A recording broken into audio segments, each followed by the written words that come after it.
It was a complete and total exoneration. President Trump is wrong.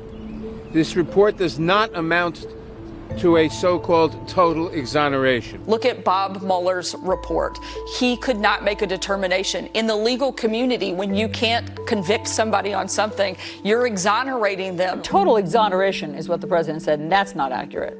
Well, no, I think it is, because let me read something. It says, in cataloging the president's actions, many of which took place in the public, the report identifies no actions that, in our judgment, constitute obstructive conduct. That's about as vindicated and exonerated as you can be. He's been absolved, vindicated, exonerated. You pick the word. I think the obstruction of justice charge is an extremely serious one, and Mueller, as you've been reporting, did not exonerate the president. He lays out the evidence of obstruction. He doesn't make a conclusion, but he goes out of his way to say the president is not exonerated. But it's very important that Mueller did not exonerate the president on obstruction of justice. It doesn't exonerate the president on the obstruction charges, and that's troubling. It also does not exonerate him, to finish that sentence, from committing a crime.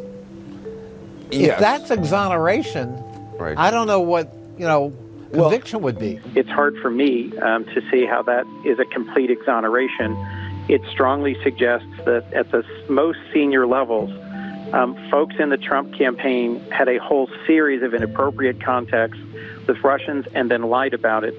If there was nothing for them to hide, why did they do so much lying and misrepresenting? I think that the special counsel did do a disservice to the president and to the American people by saying, well, we're not going to charge the president with a crime, but we're not exonerating him. That's not the burden of proof. Donald Trump does not need to be exonerated. He has a presumption of innocence. Now they don't trust Bob Mueller. Bob Mueller has totally exonerated President Trump on the underlying issue of whether or not there was conclusion. Not on legal technicalities, but there's no evidence. The president is already running around saying that he's received a complete and total exoneration from special counsel Mueller and the Department of Justice. If that's true, nobody should be afraid of following what the Congress in an overwhelming 420-0 vote asked for, which is for the whole report to be made public so we can see what it says.